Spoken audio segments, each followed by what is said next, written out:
Yang terjadi sekarang ini adalah, dan mungkin terjadi di Pati itu adalah, mereka punya mandat elektoral, tapi alpa soal tanggung jawab sosial kepada Mhm. masyarakat.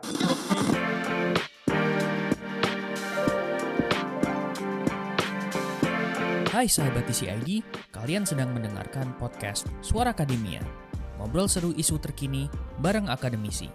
Memasuki usia Indonesia yang ke-80, Sobat TCID, beberapa hari menjelang peringatan HUT RI ke-80, ada satu peristiwa yang membuat internet itu lumayan terguncang, quote-unquote. Demonstrasi masyarakat di Pati besar-besaran terjadi, begitu ya. Ini sebagai respons dari kebijakan dinaikannya pajak bumi dan bangunan oleh Bupati di Pati, begitu. Naiknya lumayan gede, 250% begitu. Ketika kebijakan ini tuh diketok begitu ya, atau di-announce sama pemerintah, statement Bupati Pati ketika mendengar masyarakat sedikit keberatan begitu, terkesan memancing amarah atau malah menantang begitu, karena statementnya adalah kalau memang masyarakat mau demo 5.000, jangankan cuma 5.000 gitu, 50.000 silakan saja. Saya tidak gentar, saya tidak mundur begitu. Saya akan hadapi. Lalu demonstrasi mulai ada eskalasinya begitu ya, sampai di tanggal 13 Agustus, correct me if I'm wrong, em, demonstrasi besar-besaran terjadi di Pati begitu Sobat TCID. Bupati Pati menyampaikan permintaan maaf atas statement itu. Lalu yang lebih ajaib lagi adalah DPRD Pati itu akan rapat untuk proses pemakzulan begitu. Bahkan masyarakat Pati juga mengatakan kalau misalnya memang sampai dengan dalam waktu dekat tidak ada perubahan, masyarakat di tanggal 20 akan demo lagi begitu, memaksa DPRD untuk adanya proses pemakzulan yang lebih cepat. Nah, ini kan bisa dibilang sih situasi ini tuh lumayan menarik kalau misalnya kita kulik begitu ya. Apakah memang ini tuh bukti suara rakyat benar-benar tidak pernah mati karena terkesannya ada represif begitu, atau ada hal-hal lain yang bisa kita kulik? And for this episode di Suara Akademia kali ini, kita bakal ngobrol bareng sama Mas Wasisto Raharjo Jati. Beliau adalah peneliti Pusat Riset Politik dari Badan Riset dan Inovasi Nasional. Halo Mas Wasisto, apa kabar nih Mas? Halo Mas Mamar dan teman-teman TCID, kabar baik, semoga kita dalam keadaan baik selalu. Amin. Amin, amin, amin, amin. Yang nggak baik kayaknya Bupati Pati nih ya, Mas Wasisto ya, karena kayaknya deg-degan begitu ngelihat situasi sekarang dan masyarakat standby banget buat melihat situasi sekarang. Nah, Betul, kalau Mas betul. Wasisto nih ngelihat Hmm, situasi di Pati, mungkin dari awal Agustus sampai dengan tanggal 13 kemarin puncaknya nih. hmm. What comes to your mind nih Mas, ketika pergerakan masyarakat nih kayaknya geraknya cepat masif gitu Mas, geraknya cepat dan juga masif gitu. Iya, sebenarnya kan kalau gerakan masyarakat itu dipengaruhi berbagai macam faktor, terutama faktor ekonomi ya, yang kita Hmm. bisa lihat misalnya soal kelesuan ekonomi, terus daya beli masyarakat menurun. Nah, di saat bersamaan perilaku elit itu tidak banyak berubah, atau mungkin malah justru semakin eh, tidak peduli dengan masyarakat kan. Nah, itu menjadi faktor pertama. Faktor kedua yang bisa kita lihat, kita bisa bisa mengakui bahwa di tengah kelesuan masyarakat yang seperti ini, ada perilaku elit yang itu tidak peduli dengan masyarakatnya. Maksud Hmm. saya di sini, eh, sosok seorang pemimpin yang itu terpilih karena mandat elektoral, itu harusnya juga memiliki kepekaan secara sosial. Ya. Nah, yang terjadi sekarang ini adalah, dan mungkin terjadi di Pati itu adalah, mereka punya mandat elektoral, tapi alpa soal tanggung jawab sosial kepada Hmm. masyarakat. Nah, ini yang saya pikir menjadi faktor kedua yang memicu mengapa kemudian gerakan masyarakat itu menjadi masif ya. Karena lagi-lagi ketidakpekaan ini yang menjadi sumber utamanya. Tapi kan ini terbagi dua nih Mas Wasisto Hmm, gitu. Kalau misalnya kita ngelihat obrolan di di Twitter atau mungkin di sosial media, atau mungkin ya, kalau misalnya kita dengerin overheard obrolan-obrolan di akar rumput begitu di masyarakat gitu ya. kan. Ngelihatnya tuh ada kayak apakah ini tuh ada yang menyebutnya bahwa ini tuh political resistance, bentuk perlawanan politik dari masyarakat begitu ya. Ada juga yang melihat itu tuh sebagai konsep protes moral begitu, karena memang pemimpinnya mengambil kebijakan yang nggak baik, jadi akhirnya jadi konsep protes moral aja nih. Ngeliatnya kalau Eh, gimana nih Mas? Apakah salah satunya atau sebenarnya ini kayak gabungan gitu Mas? jadi gini Mas Mamar dan teman-teman ya, kalau kita mengkerangkai dalam bentuk political resistance atau resistensi politik itu berarti ada dua bentuk pola yang bisa kita harus tahu ya. Hmm. Pola berbasis diplomasi sama gerakan eh, fisik atau dalam ini Ya. bisa konflik bersenjata dan sebagainya. Nah, yang kedua ini yang biasanya mengarah ke revolusi. Hmm. Misalnya kalau kita lihat revolusi Prancis atau mungkin eh, revolusi Timur Tengah. Jadi ada gerakan moral yang itu kemudian memicu friksi eh, bersenjata. Nah, ini yang bisa kita lihat sebagai political resistance. Jadi ada upaya untuk menggulingkan rezim, itu intinya Hmm. di situ. Nah, kalau protes moral kan dia lebih pada untuk membuka kepekaan atau mungkin di sini untuk mencari keadilan. Nah, misalnya kalau kita lihat di level global itu adalah Black Lives Matter Ya. atau Me Too Movement atau gerakan-gerakan sejenis yang itu memang tujuannya adalah mencari kesetaraan, mencari keadilan, yang mana dia hanya cukup protes di jalan, tidak sampai mengarah ke konflik bersenjata. Nah, jadi kalau kita gunakan dua kerangka ini dalam melihat kasus Pati, saya pikir ini baru protes moral ya, karena Ya. masyarakat di sana secara lebih besar itu lebih mengaspirasikan adanya kepekaan, adanya mencari keadilan, yang mana memang ini masih dalam proses permulaan. Apakah kemudian eh, gerakan protes moral ini akan berubah menjadi political resistance? Ya itu tergantung dari eskalasi di lapangan. Karena memang di sini semua political resistance yang ada di level global itu dimulai dari gerakan protes moral dulu. Mhm. Jadi kalau misalnya gerakan protes moral ini ditanggapi secara konflik, maka ya nanti akan berujung pada eskalasi yang lebih besar sehingga nanti memicu konflik yang itu melibatkan senjata atau mungkin uh, yang itu memakan korban banyak seperti itu. Kita sekarang geser ke apa ya? Kalau orang-orang sih nyebutnya people power nih, Mas Hmm. Wasisto begitu. Karena ketika masyarakat Pati ini tuh bangkit begitu ya, Hmm. menyuarakan dan nggak sedikit begitu, ada yang mengaitkan dengan apa ya? Ini tuh menunjukkan bahwa kesadaran warga terhadap politik jadi lumayan melek gitu. Apakah Mas Wasisto ngerti hal yang sama nih? Jadi kasus di Pati itu tuh membuat kesadaran politik warga jadi lebih tinggi karena statement ini berseliweran gitu di internet nih, Mas. Kalau konteks people power itu se- sepanjang yang saya tahu itu memang didasari atas uh, bentuk penerimaan ketidakadilan yang panjang. Oke. Artinya dia merupakan proses dari rasa kecewa yang menumpuk, rasa tidak adil yang menumpuk, sehingga kemudian itu berkembang dari satu orang ke banyak orang, ke kelompok, kemudian ke massa. Ya. Artinya kekecewaan ini dirasakan hampir semua orang. Kalau kita bisa melihat people power, misalnya di kasus di Filipina atau mungkin di gerakan tahun 98 ya, itu berawal dari kekecewaan yang semakin besar, yang itu kemudian menjadi semacam common feeling. Ya. Nah, di kasus Pati ini kan sebenarnya people power itu bukan berasal dari eh, pemicunya kan bukan berasal dari kekecewaan yang panjang ya. Itu lebih Ya. pada statement Bupati sendiri kan, yang Ya. itu menjadi pemicunya. Ya. Jadi eh, pemantiknya itu justru dari elitnya malah. Ini yang menarik karena Oke. people power itu biasanya terjadi ketika kebijakan telah berlaku. Ya. Nah, ini kebijakan belum berlaku tapi sudah melakukan gerakan. Jadi memang kalau kita bisa melihat Pati ini memberikan contoh varian baru people power ya. Mhm. Karena gerakan yang ini terjadi sebelum kebijakan itu dimulai.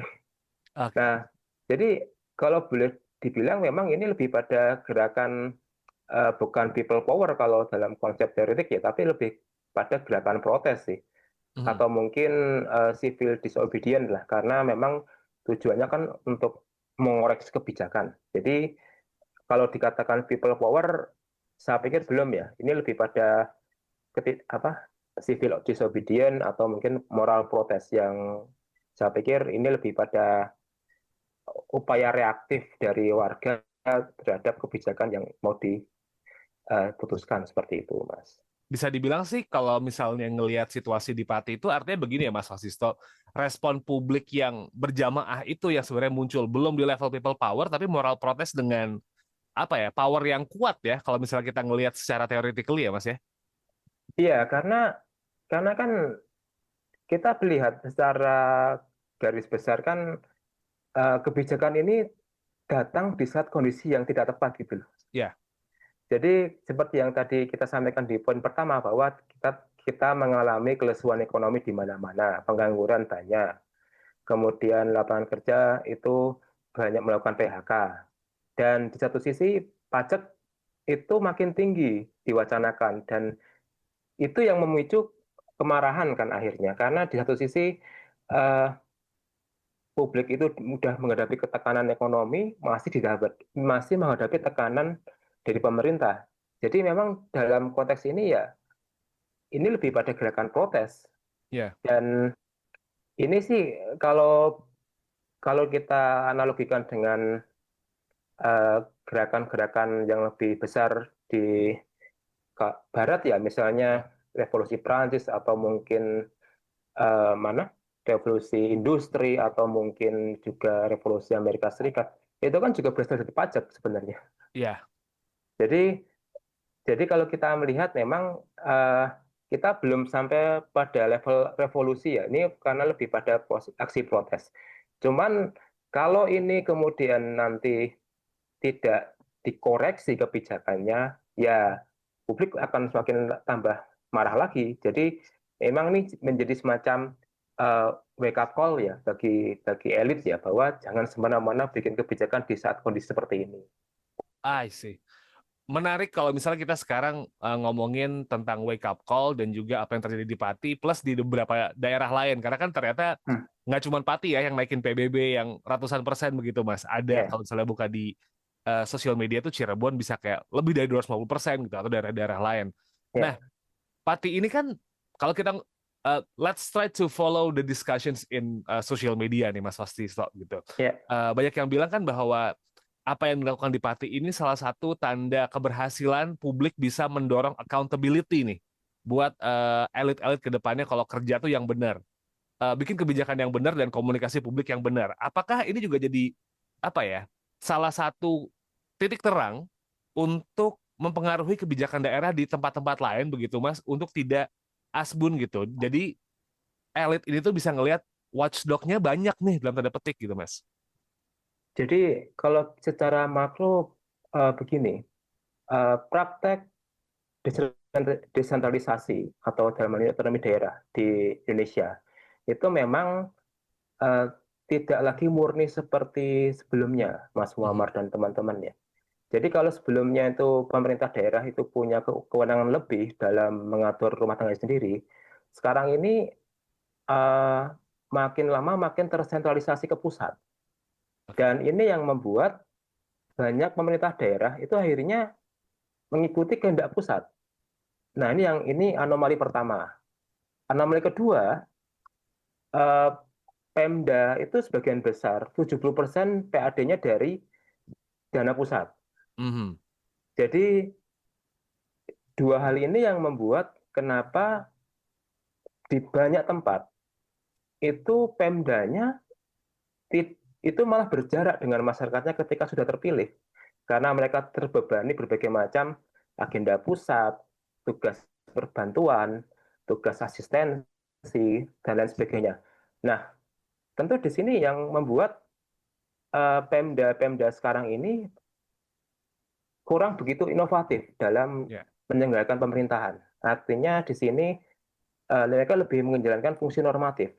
Nah, kalau kita kaitkan dengan kasus Pati, ya ini adalah bentuk dari implikasi sentralisasi yang terjadi sekarang ini, di mana Pemda atau mungkin elit daerah itu makin menyusul ke pusat, sehingga mereka tidak kembali ke akar ketika sudah terpilih. Dan Saya pikir ini yang menjadi koreksi ya terhadap pelaksanaan desentralisasi kita dalam konteks hari ini, di mana banyak elit daerah itu akhirnya memiliki kepekaan yang kurang kepada masyarakatnya karena mereka terbebani dengan banyak sekali tugas administrasi. Nah, di satu sisi masyarakat itu juga ingin mendapatkan layanan publik yang memadai. Ya, Mereka harus mengadu kemana. Jadi di sinilah kemudian saya pikir posisi Pemda atau elit lokal itu mendapatkan posisi yang dilematis antara mereka harus harus menjalankan fungsi sebagai perwakilan pusat di daerah, tapi mereka juga yang terdepan untuk menghadapi masyarakat mhm, di tengah kondisi efisiensi sekarang ini, di mana kalau kita lihat nota keuangan kemarin kan potongannya cukup gede ya, betul. transfer daerah.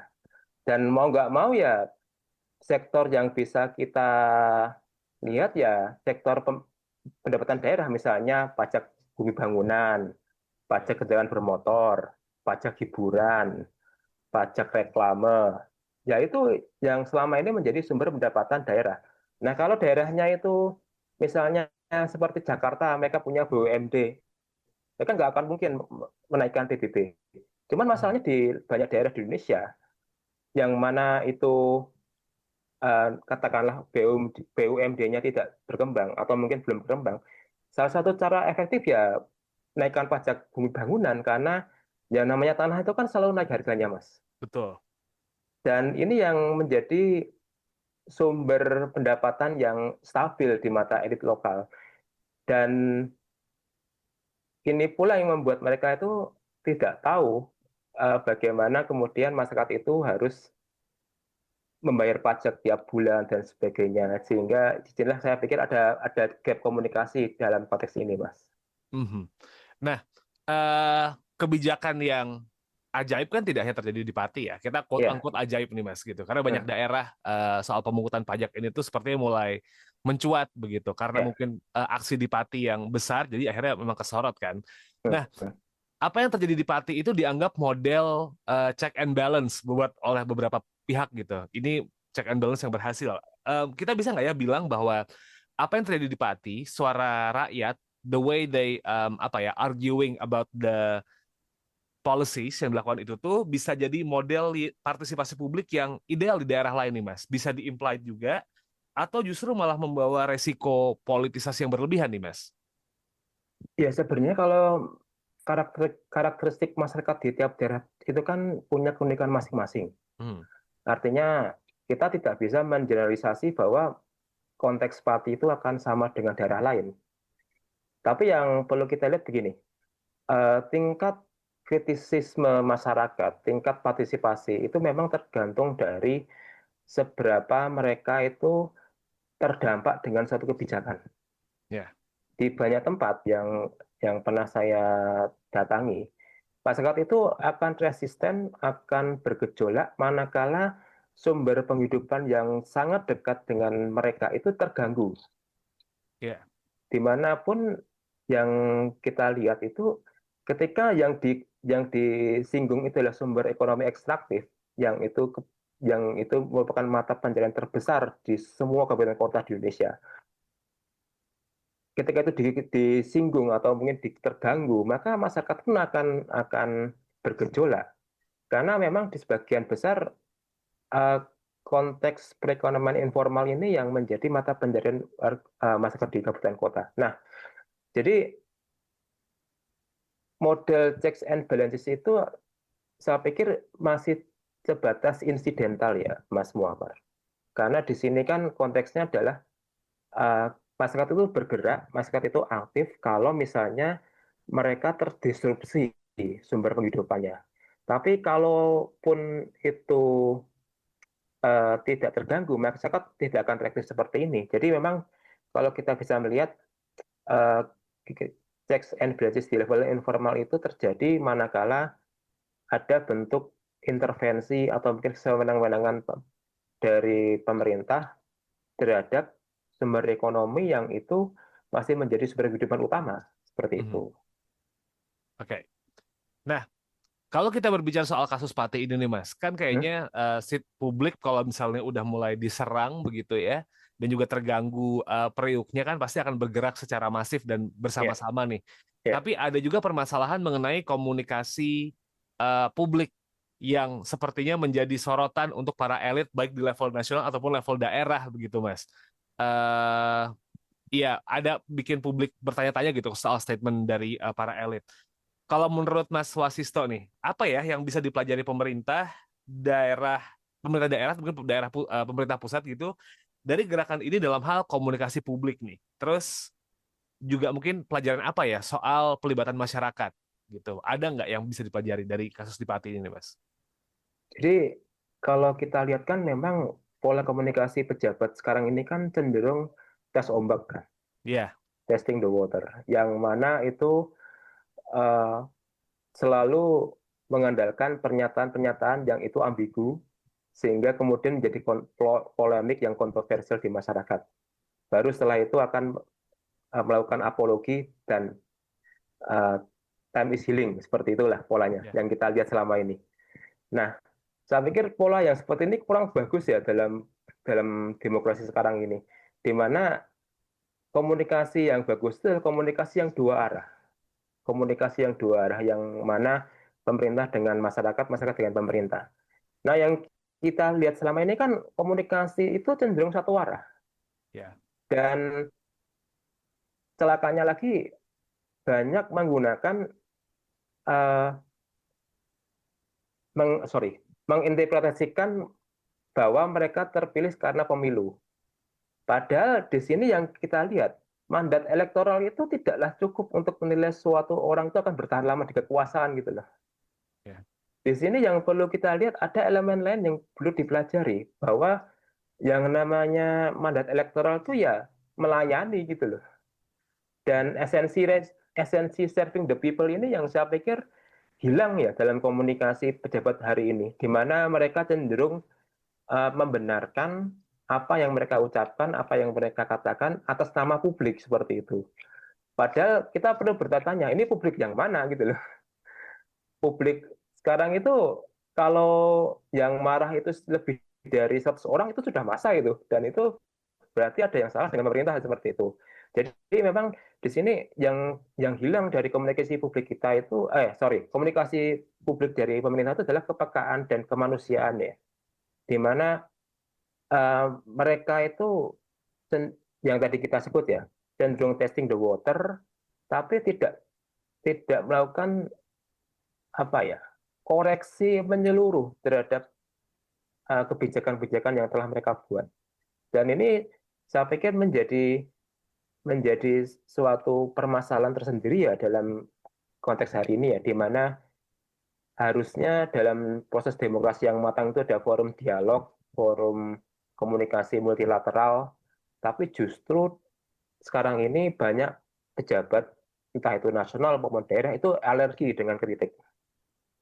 Yang mana ini saya pikir eh, menjadi pertanda bahwa kita mengalami kemunduran demokrasi ketika publik itu melakukan eh, protes, melakukan resistensi dianggap sebagai pembangkangan, berarti ada yang salah dengan pola komunikasi para pejabat hari ini yang cenderung setelah mereka menjabat, setelah mereka berkuasa, itu malah membenarkan apa yang mereka katakan sendiri tanpa harus berkonsultasi dengan publik seperti itu.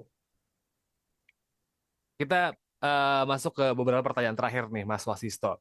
Ya, Dengan situasi yang ada sekarang gitu ya, Pati itu menjadi contoh di mana ketika masyarakat itu disenggol, apalagi yang dekat banget sama kehidupannya, mereka bisa bergabung menjadi satu dan akhirnya menjadi kekuatan yang bisa melawan gitu dengan pemerintah. Tapi kan ada ketakutan juga di publik bahwa ketika masyarakat berkumpul itu bisa jadi ditunggangi gitu sama elit-elit yang lain atau mungkin musuh politik begitu nih Mas.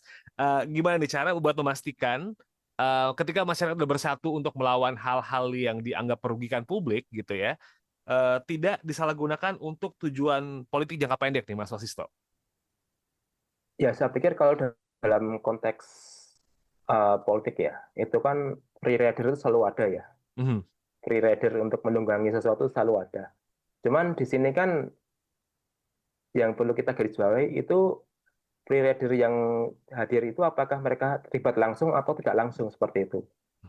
Nah, kalau dalam konteks gerakan massa yang terjadi di Pati atau daerah lain, memang tidak memungkiri adanya kehadiran free rider itu. Karena yang namanya kepentingan politik itu kan selalu dipupuk dari hal-hal yang kecil seperti ini kan. Yeah.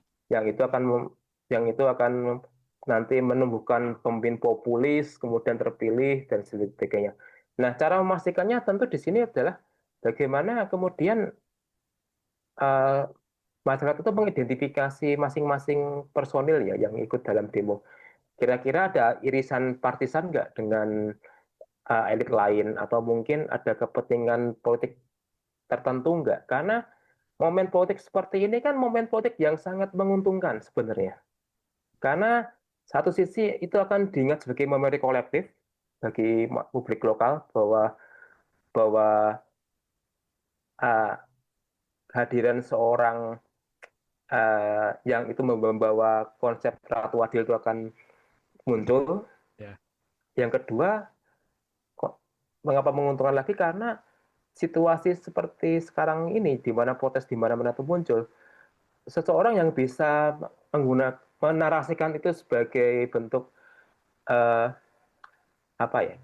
demokrasi dari bawah atau mungkin dan lain sebagainya, itu akan menjadi katrol politik. Nah, saya pikir di sini yang perlu kita lihat bagaimana masyarakat lokal itu mulai mencoba menelisik ya siapa saja yang itu berkepentingan dan tidak berkepentingan dalam hal ini ya. Maksudnya di sini kan mereka perlu melakukan identifikasi secara kolektif ya, supaya tersaring itu siapa yang memang membawa agenda politik untuk tahun-tahun depan atau ini memang murni untuk memperjuangkan aspirasi masyarakat. Karena dalam konteks gerakan itu kan ibarat sebuah payung besar, semua orang itu bisa bergabung seperti itu dan ini yang menjadi dilema dalam sebuah gerakan politik ya, karena tidak hanya gerakan moral tapi juga gerakan politik, gerakan terselubung juga ada gitu, seperti itu. Yang ini yang saya pikir agak sulit untuk memilah dan memilih ini apakah memang ini murni atau ada kepentingan tertentu seperti itu. Baik, mungkin ini jadi pertanyaan terakhir saya nih, Mas. Ketika gerakan di Pati ini tuh burst gitu ya, banyak yang bilang bahwa suara publik itu pada akhirnya masih eksis di tengah keraguan banyak pihak gitu yang bilang kayaknya masyarakat udah mulai makin apatis nih sama apa yang kejadian di politik begitu. Yang dipikirkan hanya yang penting hidupku selamat, aku bisa makan, dan apa yang dilakukan di Pati, apa yang terjadi di Pati itu tuh menunjukkan bahwa ada sign publik itu tuh masih aware dan suara rakyat tuh nggak pernah mati. Jadi kayak para politisi atau pemerintah tuh harus memperhatikan rakyat juga kalau bisa tidak mau terjadi hal yang di Pati. What do you think about that kind of statement nih, Mas? Ya, saya pikir kalau namanya gerakan yang itu dibangun atas kesepakatan politik warga itu tidak akan pernah mati dan tidak akan pernah hilang ya. Karena satu sisi kan sebenarnya masyarakat di daerah itu kalau pemimpinnya baik itu juga tidak akan demo seperti itu. Itu kan analoginya sederhana seperti itu. Nah, masalahnya di konteks hari ini kan adalah masyarakat itu tidak hanya sekedar urusan ekonomi saja yang menjadi faktor tekanan kan, sosial juga dan sebagainya. Jadi kalau pemimpin itu tidak mengadres masalah ini secara komprehensif, gerakan itu akan menjadi benih-benih yang akan meletup setiap saat. Karena yang kita lihat di sini kan tantangan sosial ekonomi kan makin besar dari hari ke hari, dan memang disinilah yang saya pikir dibutuhkan kepekaan bagi pemimpin ya untuk terus memantau dan memonitoring apa yang menjadi keluhan masyarakat, apa yang menjadi problematika yang belum selesai. Karena kalau masalah sosial ekonomi ini terus bergulir di masyarakat menjadi bola salju, ya itu akan membentuk gerakan yang lebih besar lagi. Karena satu gerakan itu akan menjadi cermin bagi daerah lain untuk bergejolak pula seperti itu. Jadi saya pikir gerakan di Pati ini menjadi semacam wake up call ya, bagaimana sebuah daerah itu atau sebuah masyarakat di daerah yang selama ini dikatakan apatis itu bisa bergejolak kalau misalnya pemimpinnya nggak peduli dengan apa yang mereka rasakan selama ini, apalagi di tengah kondisi sekarang ini kan. Jadi memang ini menjadi semacam early warning ya bagi elit dimanapun, nasional maupun daerah, supaya hati-hati dalam buat kebijakan dan hati-hati dalam buat statement ya. Karena kedua itu kan sangat sensitif bagi masyarakat hari ini seperti itu. Kalau mereka melakukan misleading dalam pernyataan atau mungkin membuat kebijakan yang tidak peka, ya siap-siap saja kemudian gerakan akan muncul kembali yang lebih besar seperti itu. Nah, Mas Wasisto, kita udah di penghujung obrolan ini dari Ya. obrolan yang kita bahas tadi begitu ya. Ya. Ini kan lumayan menarik begitu bahwa berawal dari protes moral bisa jadi ini bisa apa ya tergulung dalam tanda petik menjadi isu yang lebih Ya. besar begitu. Dan masyarakat juga sebenarnya kalau dipantik atau dipancing terhadap hal-hal yang sifatnya udah dekat dan kehidupan yang mendasar, kayaknya bakal bisa bergerak kapan aja gitu. Selama tidak ada penanganan yang oke, eskalasinya bisa jadi bakal jadi lebih besar. Nah, mungkin ada yang terlupakan Mas, atau mungkin yang belum sempat disampaikan dari topik obrolan kita soal kasus di Pati dan juga kekuatan publik ini nih Mas. Mungkin kalau kita bisa lihat lagi kekuatan politik publik ini kan berasal dari kesenjangan komunikasi dan partisipasi masyarakat dalam pembuatan kebijakan. Ini yang menjadi pekerjaan rumah terbesar saat ini ya, di mana ketika masyarakat itu tidak diberi akses untuk membuat perumusan kebijakan, maka itulah yang akan menimbulkan bibit-bibit kekecewaan yang akan makin besar. Itu pertama. Yang kedua, pentingnya sebuah partisipasi yang bermakna itu sangat sangat penting sekali dalam pembuatan kebijakan. Meaningful participation. Ini kan sesuatu yang hilang dalam satu dekade ini kan, di mana kebijakan itu dibuat secara gerasa-gerusu dalam waktu beberapa hari, tidak peka dengan masyarakat. Nah, ini yang akan menjadi pemantik masyarakat untuk terus bergejolak. Misalnya gerakan mahasiswa kemarin yang kita bisa lihat di mana-mana. Itu kan karena tidak adanya meaningful participation. Yang ketiga, saya pikir komunikasi publik pejabat ini perlu diperbaiki total ya. Karena dimanapun ketika pejabat itu berkuasa, mereka itu pelayan masyarakat. Itu esensi yang hilang dalam konteks hari ini. Di mana mereka cenderung self-serving people, tapi tidak mau melayani masyarakatnya sendiri. Nah, ini yang saya pikir perlu menjadi penekanan ya, bahwa esensi melayani itu yang harus ditegakkan kembali dalam diri setiap pejabat, sehingga masyarakat pun tidak akan bergejolak seperti hari ini terjadi, seperti itu. Obrolan yang menarik, semoga bisa segera terselesaikan ya masalah di Pati begitu, masyarakat adem, pemerintahan bisa berjalan dengan lebih baik lagi, dan juga publik bisa dilayani dengan oke. Kalau begitu, Mas Wasisto, thank you so much for the time buat ngobrol kali ini, Mas. It's such an honor buat ngobrol kali ini. Terima kasih atas undangannya, Mas.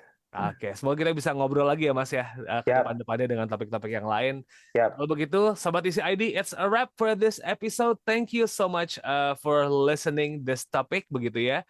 Kasih rating yang oke di Suara Akademia kali ini via Spotify. Kalau emang suka di YouTube juga bisa kasih like. If you want to join the discussions atau mau ngasih opini kamu, join di kolom komen. Saya Muhammad Syarif signing out. I'll see you on next episode. Wassalamualaikum. Kalian telah mendengarkan podcast Suara Akademia. Ngobrol seru isu terkini bareng akademisi.